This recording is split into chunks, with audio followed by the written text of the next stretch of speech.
Well, hello there, Applebiteys. This is your Applebite, Rafael Tavares, talking to you straight from Anime NYC. Yes, we are at Anime NYC, and we're bringing you the best we can find, because sometimes you need help finding the best there is.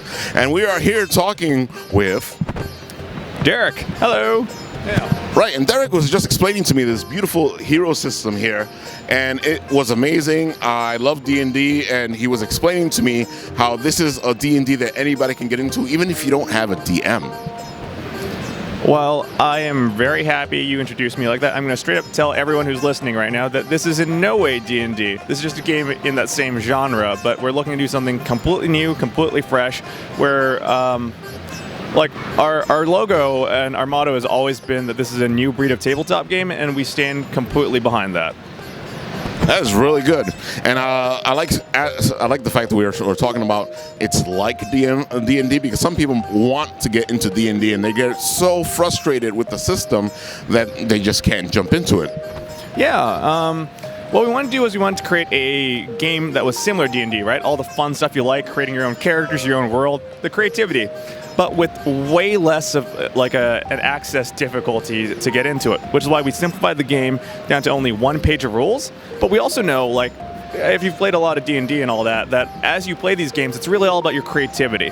So we wanted to make something that you could actually not only customize the world and the characters for, but even the rules. So we have what we call a modular game system, where after you've mastered kind of our 5-minute rules kernel, you can pick and choose if you want to add new things to it, take out stuff you don't like, until you get the exact way you want to play, rather than just playing it the way we tell you to. That's amazing, because that means that you can get really creative with all the stuff you have here. That's just beautiful. So explain to them more in depth how they can get into this, what this is, why they should buy it. Yeah, sure. Why you should buy it is because it's an awesome game, though I am a biased game developer, so take that with a grain of salt. But outside of that, and all the jokes, this is a game that's made so that you can enjoy it in literally whatever way you want. Like, as I was saying earlier, you can change the rules up, right? Well, some of the rules even include the fact that you can play this with or without a GM. If you, let's say, don't have anyone around to play with you, it can either run single player, or you can play it online with anyone that you can find anywhere, because we have a forums, a subreddit, and a Discord that's all available on our website, which the link to find out everything you want to know about the game is www.emberwindgame.com, which is also like up there on the banner right behind your head. That helps. I love the title. It looks beautiful, especially on the book here where it's nice and shiny. Yeah, thank you. Shiny always attracts attention, which is nice. It attracted my attention. Yeah. And we try and kind of facilitate all this with all these cool little inventions that we've kind of mishmashed together from other things and advancements in like video gaming and so forth that tabletop's never seen before. So if you, for example, look down here, you'll see that we have like a series of monsters, right? And each of these monsters don't just have stats and abilities, they have this weird grid thing. And that grid thing actually gives the game a built-in kind of like matchbox AI system where the creatures can control themselves. Right. Each of our systems also have different levels, so you can like turn it up higher and higher and higher, so that the monsters will keep challenging players, but in like an intelligent way, where they'll learn how the players play and change their behavior so that they actually counter your strategies rather than just hit you hard. Another beautiful thing about the AI system to kind of help invite GMs into this too is, like, I don't know how many GMs are listening out there, but isn't it horrible when you, let's say, roll a 20 and you know one of your friends is about to lose their character, and you have to make the horrible choice about who you're gonna kill, right? Like, that's a bad feels moment, because that player is gonna hate you for months afterwards. That's why we've given you AI scripting here as well. At any point you can fall into, that way you can blame the system rather than get blamed yourself. Oh, so you're giving the DM an out. Okay, it wasn't my fault, it was the system's fault. Yeah, what we tried to do is we wanted to make a game that where it's not only that the GM's optional, we wanted to make the GM role fun. So like, in our campaign books that have all been pre-written for you, and they work kind of like choose your own adventure books, so you don't have to do any of the work yourself, and it'll even construct like a unique world for you. We've added in cool systems like Flow, where you get to alter the story based on how well your players are doing. Or like the simple way to put it is, if your players are doing too well, you get to punish them, and it's a little game now. Yeah. I like that. Oh, you guys are doing way too well. Hey, oh my God, look what happened. Yeah, right?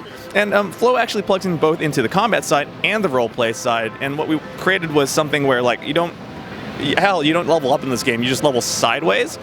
And there are lots of reasons why we did that, but one of the reasons is to make sure that we could tell more organic and real stories about heroes. Because like, if you know the stereotypical hero's journey, it's not about constantly getting stronger like you do in games like D&D. It's about failing and finding ways to pull yourself back up, because what makes you really a hero is the fact that you keep moving forward despite your failures, right? Completely agree. I am a big component. I love Joseph Campbell and his hero's journey, and I feel like you need a hero's journey in order to get to where you're going. It doesn't mean that you're going to be a hero at the end of the journey. You could be a villain at the end of the journey, because it's all about the journey you're taking. Yeah, and what we want to do is we want to make this game that facilitated those types of stories. So you don't level based on how many rats you kill and naps you take anymore. You instead progress as a hero and as a player as your character grows and pushes the plot forward. And on top of that, we also took the alignment system and threw it right out the window, because the fact that we used like a choose your own adventure format, though if you are GMing, you can make whatever you want, obviously. By getting rid of the alignment system, every choice you make now in this world that's completely morally gray and has all these ethical dilemmas will actually generate a unique universe to you and your playing group. So you actually get to feel impactful instead of a world where a dwarf is a dwarf is a dwarf.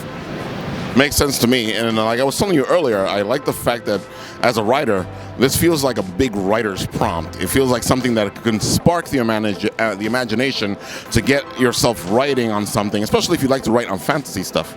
Oh, that's very true, though there are a couple caveats there.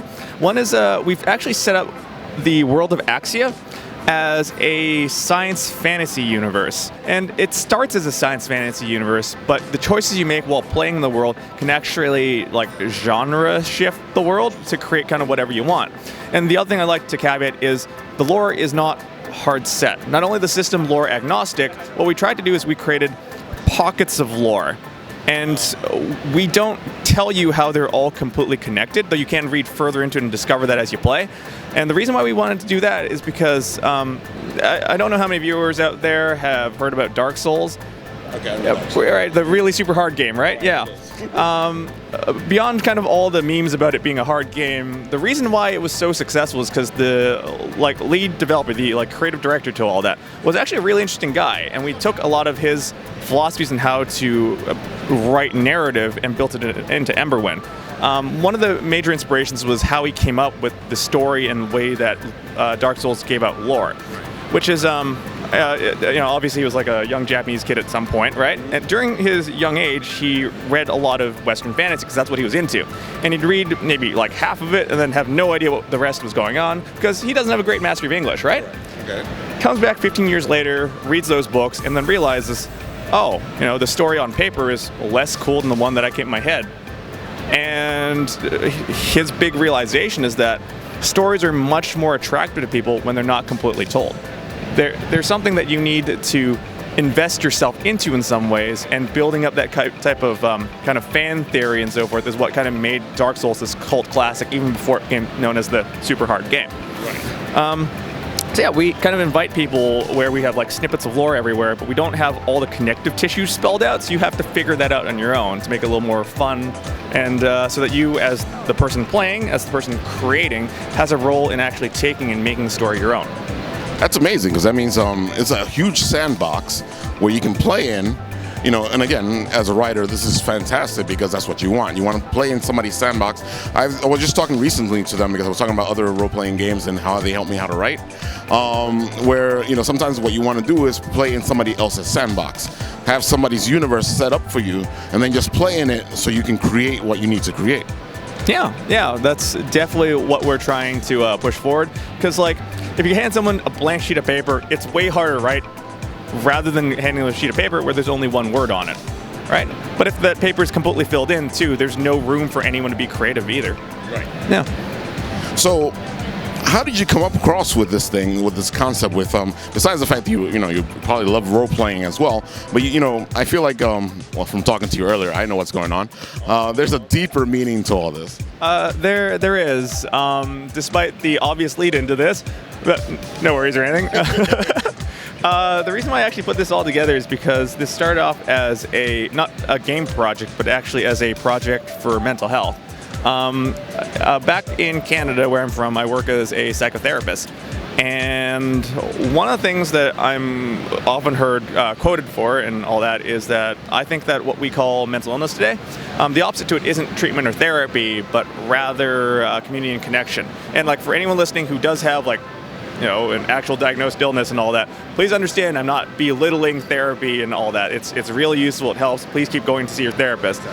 All I'm trying to say here is that sometimes more important than therapy itself is having like a good supportive network, and not only a supportive network who like makes sure that you feel good, but one that adds important meaning to your life to let you understand who you are and grow as a person. And I thought to myself, like, you know, while I was sitting in my office, sure, you know, there's a lot of people that'll like come into my office to see me and talk to me about kind of their problems, but like I can really only help how many people doing that? And am I bringing anyone together, or am I just like listening to their problems for 50 minutes every hour? It's really more important that those people find ways to connect to others, and what better way to bring people together than through a game. So I wanted to build a game that let you not only play and have fun, but also invited you in all these different experiential ways from the inside out to grow, not as a player only, but as a person. It all sounds really great. And I feel like, you know, society today needs more and more options. You know, like I said, therapy is important. If you find the right therapist, it can be a great experience. Sometimes we're all looking for something else that can help us out. This looks like it would be a good way to do it. Now, to get back into the game systems of the whole thing, so let's say you are a classic D&D player and you like your dice. You know, does this game help you there? I mean, like, if you like dice, then yes. You can definitely play the game with dice. But if you also don't like dice, you can switch out that and just play it with other systems, like our, you know, deck builder system for role-playing. It's all up to you as an individual player, and no, don't worry, not everyone in your group has to agree. Each and every single person gets to play it their own way, and no one has to compromise. That's probably sounds really confusing to people, so I will refer you back to the website where we explain all that with our rule creator. Exactly. But it is an incredible system. He just explained a lot of stuff to us. And you can have your friends who may not understand the game so much play, and you play at the same time. And that's something we're looking at. And look, he'll explain a little more. Yeah, this sheet of paper here, like, I'm not going to run through the whole thing, but this is actually the whole core rulebook, right? A lot less intimidating, 300 pages, which is super easy for anyone, even like, you know, 10-year-olds to get into real quick. Yeah. There you go. There you have it. So now, again, you know, we've said it a couple times during this. Where can they find you? Where can they enjoy this system? Where can they buy it?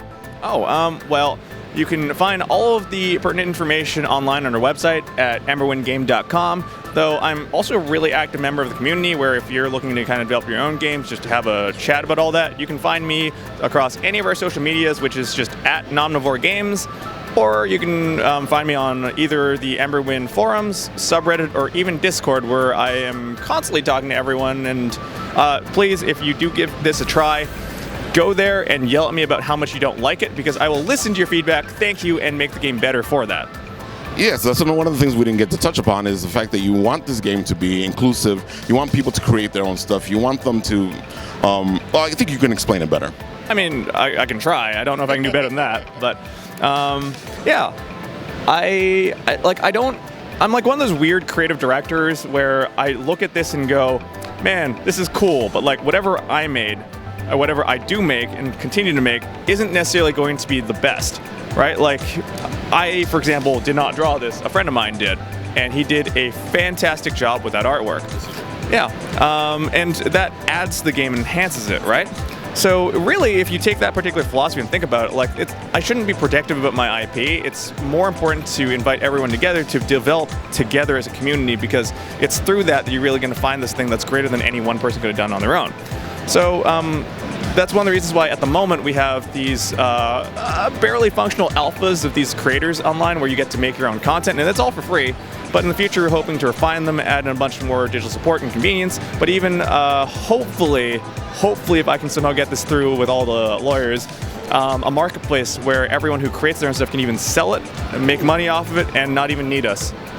That sounds fantastic, especially as somebody who likes to create.